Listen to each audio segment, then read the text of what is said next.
गई है।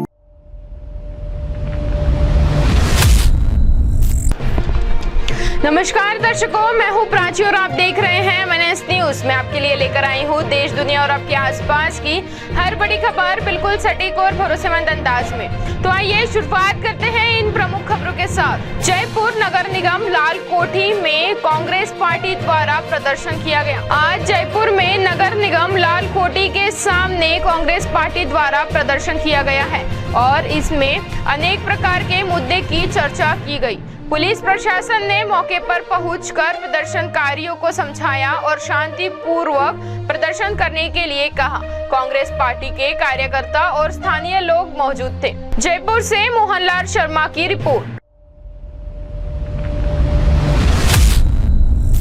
शिवपुरी जिला अस्पताल परिसर में शराब पीने से रोकने पर नर्सिंग ऑफिसर के साथ मारपीट। दवाई लेकर लौट रहे थे नर्सिंग ऑफिसर। जिला अस्पताल शिवपुरी में ड्यूटी के दौरान शराब पीने से रोकना एक नर्सिंग ऑफिसर को भारी पड़ गया। आरोप है कि शराब पी रहे व्यक्ति ने नर्सिंग ऑफिसर के साथ गाली गलौज करते हुए मारपीट की और जान से मारने की धमकी दी। जानकारी के अनुसार शिव कॉलोनी निवासी धर्मेंद्र धाकड़ जिला अस्पताल में नर्सिंग ऑफिसर है। 9 अगस्त 2026 की शाम 8 बजे वे ड्यूटी के दौरान सेंट्रल स्टोर से दवाई लेकर लौट रहे थे। इसी दौरान दवाई वितरण कक्ष के पास एक युवक शराब की बोतल रखकर शराब पीते दिखा। धर्मेंद्र ने अस्पताल परिसर में शराब पीने पर आपत्ति जताई तो आरोप है कि युवक ने उनके साथ गाली गलौज शुरू कर दी। गाली देने से मना करने पर आरोपी ने हाथ थप्पड़ों से मारपीट की, जिससे नर्सिंग ऑफिसर बेहोश हो गए। शिकायत में बताया गया कि युवक ने दोबारा अस्पताल परिसर में शराब पीने से रोकने पर जान से खत्म करने की धमकी दी। होश में आने पर अस्पताल स्टाफ ने शिवराज सिंह राजपूत, देवेंद्र सिंह धाकड़ सहित अन्य कर्मचारियों के साथ थाने पहुंचे और शिकायत दर्ज कराई। पुलिस ने मामला दर्ज कर जांच शुरू कर दी है। आपका क्या नाम है भैया? आप किस पद पे हो जहाँ पे?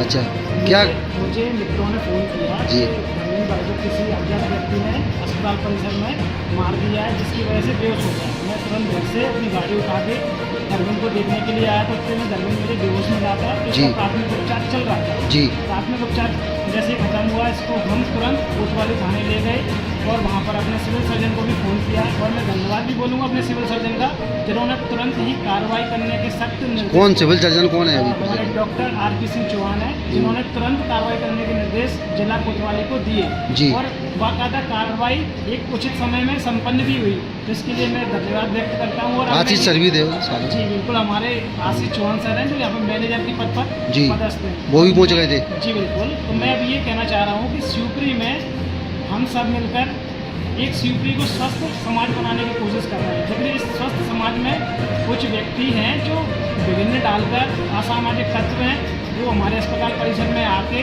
हमारे कर्मचारियों के साथ हाथापाई करते हैं, उनको मारने की धमकी देते हैं। तो ये जो चीज़ है वो उचित नहीं है। इसके लिए शिवपुरी प्रशासन को एक सख्त कदम उठाकर उन पर कार्रवाई करनी चाहिए, जिससे उनके हौसले टूटें और आगे से जो तुम्हारी सेवा करने वाले कर्मचारी हैं। क्या नाम है भैया आपका? अच्छा, धर्मेंद्र जी पिताजी का नाम है आपका? तो आप इसमें किस पद पे हो? अच्छा, क्या घटना हुई है आपकी आधार से? मैं यहाँ जी मैं स्कूल जा रहा था इमरजेंसी दवाई में जी। तो उधर मैंने देखा कि दो लड़के दारू पी रहे बैठ के वहाँ पे जहाँ पीछे की साइड जी अस्पताल के अंदर ही। मैंने उनको टोका तुम यहाँ पर दारू क्यों पी रहे हो? तो वो बोलते मेरे तू कौन? मैं यहाँ कैजुअलिटी का इंचार्ज हूँ और तू जानता है मुझे मैं कौन? कल का आया हूँ, उसी मेरा दारू क्यों पी रहा है यहाँ पर? मैंने कहा मैं सर को फोन कर रहा हूँ सर को। मैंने उसका फोटो खींच ली पुलिस की और मैंने अपने 2 गार्डों को बुलाया और पुलिस वालों को भी कॉल करने की बोला। फिर मैं आके वो सीधा वो 2 गार्ड आए, जैसे आने को हुए तेजी ने सीधा मुक्का मारा और मैं वहीं बेहोश हो गए आप। फिर आपको कौन लेके आया अंदर? वो दोनों गार्ड और ये जो गार्ड थे कैजुअलिटी जी अंदर लेके आया। जब आपको होश आया अंदर? मुझे अंदर कैजुअलिटी में होता है। अच्छा, तो इसकी आपने पुलिस में शिकायत वगैरह करी? FIR वगैरह हो गई? अच्छा, क्या चाह रहे हो आप? उसके खिलाफ सख्त कार्रवाई हो, ऐसा आईना कभी ना कभी किसी का ऑन ड्यूटी पे थे आप, है ऑन ना? ड्यूटी था। शिवपुरी से रिपोर्टर अरशद अली।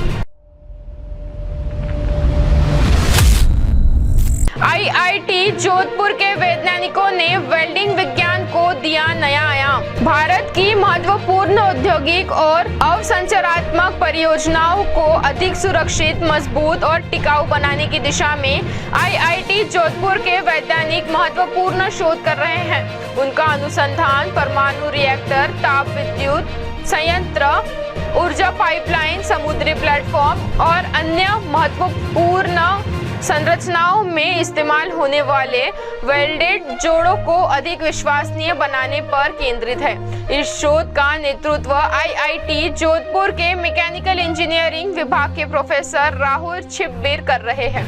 उनके welding and joining research group द्वारा उन्नत वेल्डिंग सामग्री, नई जॉइनिंग तकनीक और मटेरियल इंजीनियरिंग समाधान विकसित किए जा रहे हैं। शोधकर्ताओं का प्रमुख फोकस उन्नत वेल्डिंग फ्लेक्स और इलेक्ट्रोड कोटिंग विकसित करना है। इसके लिए सांख्यिकी, प्रयोगात्मक डिजाइन, प्रोडक्टिव मॉडलिंग और आर्टिफिशियल न्यूरल नेटवर्क जैसी तकनीकों का इस्तेमाल किया जा रहा है। प्रकृति और पर्यावरण अनुकूल खनिजों का उपयोग कर टिकाऊ और बेहतर प्रदर्शन करने वाले वेल्डिंग इलेक्ट्रोड भी विकसित किए जा रहे हैं। इसके अलावा शोध समूह ड्यूप्लेक्स स्टेनलेस स्टील, इनकॉल और उच्च प्रदर्शन वाली पाइपलाइन स्टील जैसी विभिन्न धातुओं को जोड़ने की चुनौती पर भी काम कर रहा है। शोध में अवशिष्ट तनाव, कार्बन माइग्रेशन और सूक्ष्म संरचनात्मक बदलावों का अध्ययन किया जा रहा है। प्रोफेसर राहुल छिब्बीर के अनुसार किसी भी बड़ी संरचना और मजबूती पर निर्भर करती है। इसी को ध्यान में रखते हुए वेल्डिंग की सूक्ष्म संरचना और उन्नत जॉइनिंग तकनीकों पर शोध किया जा रहा है। आईआईटी जोधपुर का यह अनुसंधान परमाणु ऊर्जा, समुद्री इंजीनियरिंग, स्वच्छ और ऊर्जा रणनीतिक औद्योगिक अवसंरचना के लिए अधिक सुरक्षित और टिकाऊ समाधान विकसित करने में पूरा योगदान दे सकता है। साथ ही यह भारत के वैज्ञानिक क्षमता और तकनीकी आत्मनिर्भरता को मजबूत करने की दिशा में अहम कदम माना जा रहा है। Our research is driven by a simple but profound engineering principle that the reliability of a large structure is ultimately governed by the reliability of the joints that hold it together. By understanding welding at the microstructure level and engineering advanced joining technologies, we aim to build safer, stronger and more durable infrastructure for the nation.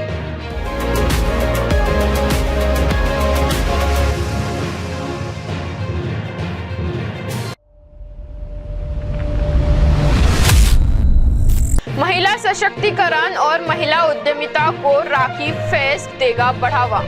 Kanpur महिलाओं को अपनी प्रतिभा, हुनर एवं रचनात्मक प्रदर्शित करने के लिए मंच उपलब्ध कराने के उद्देश्य से कल्चर एग्जिबिट्स द्वारा व्यापी एवं आशिंका के सहयोग से राखी फेस्ट का आयोजन किया गया है। राखी फेस्ट का मुख्य उद्देश्य महिलाओं को अपनी प्रतिभा और हुनर को प्रदर्शित करने के साथ साथ बढ़ाने के लिए प्रोत्साहित करना है। इस आयोजन के माध्यम से महिला सशक्तिकरण एवं महिला उद्यमिता को बढ़ावा देने का प्रयास किया जाएगा। कार्यक्रम में महिला उद्यमियों को अपने उत्पाद एवं हुनर को प्रदर्शित करने का अवसर मिलेगा। इसके साथ ही महिलाओं को आत्मनिर्भर बनने तथा अपने व्यवसाय को आगे बढ़ाने के लिए प्रोत्साहित किया जाएगा। आयोजकों का कहना है कि महिलाओं को अपनी प्रतिभा और रचनात्मक के लिए उचित मंच उपलब्ध कराना समाज में महिला सशक्तिकरण की दिशा में एक महत्वपूर्ण कदम है। राखी फेस्ट के माध्यम से स्थानीय महिला उद्यमियों एवं प्रभावशाली महिलाओं को अपनी पहचान बनाने का अवसर मिलेगा। कार्यक्रम के प्रमुख उद्देश्य है कि महिला सशक्तिकरण को बढ़ावा देना, महिला उद्यमियों को प्रदर्शित करने का अवसर देना एवं महिलाओं को आत्मनिर्भर बनने के लिए प्रेरित करना है। कानपुर से रिपोर्टर स्वप्निल तिवारी।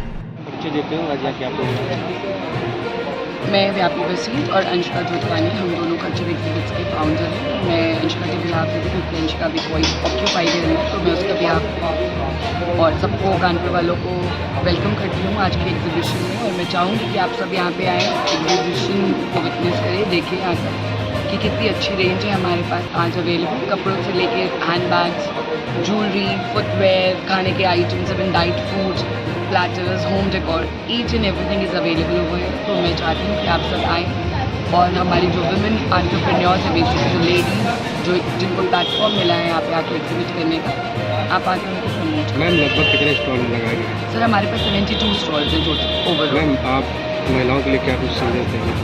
घरेलू महिलाओं के महिलाओं ये संदेश, इट्स नॉट कि सब घरेलू महिलाएं हैं, कुछ उनके स्टोर्स भी हैं बहुत जो चला रही हैं, ऑलरेडी इनटू बिजनेस हैं, और कुछ वो हैं जिनके स्टोर्स वगैरह नहीं है जो घर से ही करती है, बट उन्हें ये प्लेटफॉर्म मिलता है क्योंकि इस त्यौहार के आसपास ज़्यादा मौके मिलते हैं, लगातार चलता रहता है ये सब प्रदर्शनी। तो मैं उनके लिए यही कहूँगी जिस हिसाब से वो मेहनत कर रहे हैं और आगे बढ़ते रहें, सफलता प्राप्त करते रहें और ऊंचाइयों को छूते रहें। जो स्टार लगा वो कानपुर का ही है कि बाकी का है? कुछ बाहर से आए हैं, एक हमारे पास प्रयागराज के हैं, फीमेल्स के ये सूट्स के, एक है हमारे पास लखनऊ का और एक है शाहजहाँपुर के। 3 स्टॉल्स हमारे पास है। लास्ट ईयर हमारे पास चंडीगढ़ के थे, इलाहाबाद के थे, इस बार हमारे पास प्रयागराज, शाहजहाँपुर और लखनऊ 3 स्टॉल्स हैं।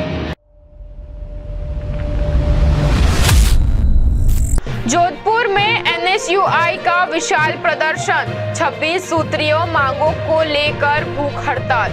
जोधपुर में छात्र संघ चुनाव बहाली और विद्यार्थियों की 26 सूत्रीय मांगों को लेकर NSUI ने जय नारायण व्यास विश्वविद्यालय के केंद्रीय कार्यालय का घेराव कर जोरदार प्रदर्शन किया। प्रदर्शन का नेतृत्व NSUI जिला अध्यक्ष डॉक्टर बबलू सोलंकी ने किया। इस दौरान बड़ी संख्या में छात्र नेता और कार्यकर्ता मौजूद रहे। विश्वविद्यालय प्रशासन की ओर से समय पर वार्ता नहीं होने पर NSUI कार्यकर्ताओं ने मुख्य द्वार के सामने सड़क जाम कर विरोध जताया। इस दौरान पुलिस और प्रदर्शनकारियों के बीच धक्का मुक्की भी हुई। NSUI की प्रमुख मांगों में छात्र संघ चुनाव तत्काल बहाल करना, बढ़ी हुई फीस वापस लेना, परीक्षा परिणाम जल्द जारी करना, छात्रावास और पुस्तकालय सुविधाओं में सुधार, कैंटीन व ई-मित्र केंद्र शुरू करना, खेल सुविधाओं का विकास और विश्वविद्यालय प्रशासन में पारदर्शिता शामिल है। NSUI जिला अध्यक्ष डॉक्टर बबलू सोलंकी ने कहा कि छात्र संघ चुनाव विद्यार्थियों का लोकतांत्रिक अधिकार है और सरकार को अपना वादा पूरा करना चाहिए। उन्होंने कहा कि मांगों पर सकारात्मक कार्रवाई होने तक अनिश्चितकालीन और भूख हड़ताल जारी रहेगी। समय से बंद पड़े छात्र संघ चुनाव एवं मारवाड़ के सबसे प्रतिष्ठित विश्वविद्यालय में छात्रों की विभिन्न मांगों को लेकर आज NSUI द्वारा विश्वविद्यालय के केंद्रीय कार्यालय का घेराव किया गया, जिसमें विश्वविद्यालय के सामने हमारी मुख्य मांगे थी कि विश्वविद्यालय प्रशासन ने सत्र 2026-27 में अघोषित फीस की वृद्धि की। प्रदर्शन के बाद में उन्होंने झूठे और नकारात्मक निर्णय लिए, फीस को कम नहीं किया गया। हमारी स्पष्ट मांग है, आपने जो भी फीस की वृद्धि की है उसका हमें सूचीबद्ध कीजिए कि हमने इस कोटे की इतनी फीस पड़ी है। इसी के साथ साथ लंबे समय से विश्वविद्यालय के नया परिसर में बंद पड़े स्पोर्ट्स बोर्ड, लंबे समय से छात्रावासों का कार्य नहीं हो रहा है। नया परिसर के पीछे स्थित बालिका छात्रावास का वार्डन नहीं है, महिला सुरक्षा के नाम पर शून्य है एवं वर्तमान में विश्वविद्यालय प्रशासन द्वारा नया परिसर के मुख्य द्वार पर स्थित गार्ड में जो पुलिस प्रशासन थे उनको भी हटाने का प्रयास किया। विश्वविद्यालय एकदम नगर रूप से बड़ा है, छात्र असुरक्षित है। हमारी स्पष्ट मांग है, प्रदेश में बंद पड़े छात्र चुनाव को बहाल किया जाए, साथ ही साथ विश्वविद्यालय में जो समस्याएं आ रही है उनका जल्द से जल्द निवारण किया जाए। यदि निवारण नहीं होता है हम यहाँ पर भूख हड़ताल पर बैठेंगे। जब तक हमारी समस्या की समाधान नहीं होगा तब तक हम यहाँ से नहीं हटेंगे। विश्वविद्यालय का VC जो हमेशा से नया परिसर को टारगेट करता है, नया परिसर में स्थित हमारा स्वस्थ श्री रामनाथ जिंदा परामर्श केंद्र जिसको पीछे धकेलने का कार्य कर रहे हैं, उसमें बैठे विद्यार्थियों को परेशान कर रहे हैं। मैं मीडिया के माध्यम से VC साहब को बताना चाहता हूँ, काम गाड़ी से आने वाले विद्यार्थियों की उस केंद्र में हमेशा से मौजूद होती है, उसके साथ में हम कुछ भी बदसलूकी नहीं होने देंगे। उसके लिए हम करें जिंदा साहब की सुन चो करें। धन्यवाद। नरसिंह चौधरी। 25 सूत्रीय मांगों को लेकर आज हम यहाँ विश्वविद्यालय प्रशासन को ज्ञापन सौंपना है। केंद्रीय कार्यालय का घेराव किया NSUI कार्यकर्ताओं के साथ। जोधपुर शहर NSUI लगातार छात्र हितों में आंदोलन रहता है, लेकिन यहाँ विश्वविद्यालय प्रशासन और भजनलाल की गूंगी बैंगी सरकार पर जू नहीं रेंग रही है। हम भजनलाल जी को कहना चाहते हैं कि सत्ता में आने से पहले तो आप छात्र संघ चुनाव बहाली की बातें कर रहे थे बड़ी बड़ी, आज आपको कौन सा सांप सूंघ गया भजनलाल जी? हम आपको चेताना चाहते हैं, जल्द छात्र संघ चुनाव की तिथि की घोषणा करें, अन्यथा यह NSUI का कार्यकर्ता सड़क से लेकर सदन तक आंदोलन करना करेगा, चाहे हम अनिश्चित अनिश्चितकालीन धरने पर बैठना पड़े, चाहे भूख हड़ताल पर बैठना पड़े, तो हम बैठने से नहीं रुकेंगे। हम आपको चेताना चाहते हैं वीसी साहब, पुलिस की लाठी डंडों से और मुकदमा से रहने वाले लोग नहीं है। हम एनएचए के ऊपर शेर है, हम पीछे हटने वाले नहीं है। जल शासन चुनाव की बहाली नहीं होती है तो आंदोलन और तेज किया जाएगा। डॉक्टर बाबू सोलंकी, जिला अध्यक्ष एनएचए जोधपुर से। आज एनएचए जोधपुर द्वारा 25 सूत्रीय मांगों का ज्ञापन दिया गया है। ना वीसी साहब मिल रहे हैं, ना वीसी साहब का कोई प्रतिनिधि मिल रहा है। आज ये भाजपा सरकार अपनी पूरी तानाशाही कर रही है। जैसे कि आपने देखा, पंचायती चुनाव भी ये नहीं कराना चाहती थी, और हाईकोर्ट के आदेश के बाद इन्हें चुनाव कराना पड़ रहा है। इनकी मजबूरी है, नहीं ये चुनाव के सख्त खिलाफ है। आज ये पता नहीं कौन सा रवैया अपना रही है कि इनको कोई पूछे कि अगर चुनाव नहीं होते तो आप सरकार में कैसे आते। आज छात्र संघ चुनाव से इनके कई मंत्री है जो आज एमपी बने हुए हैं, कोई राज्य मंत्री बने हुए, कोई कहीं बने हुए। ये सारे चुनाव के खिलाफ है, इनकी तानाशाही है। आज वीसी साहब किसी भी विद्यार्थी की बात नहीं सुन रहे। आज आप विश्वविद्यालय की जो परिस्थितियां हैं वो देखोगे तो शर्मसार हो रही है। धन्यवाद। जोधपुर से अंकित पुरोहित की रिपोर्ट। तो ये थी अब तक की कुछ बड़ी खबरें। ऐसे ही खबरों के लिए बने रहिए MNS न्यूज के साथ। आप देख रहे हैं MNS न्यूज, सच जरूर।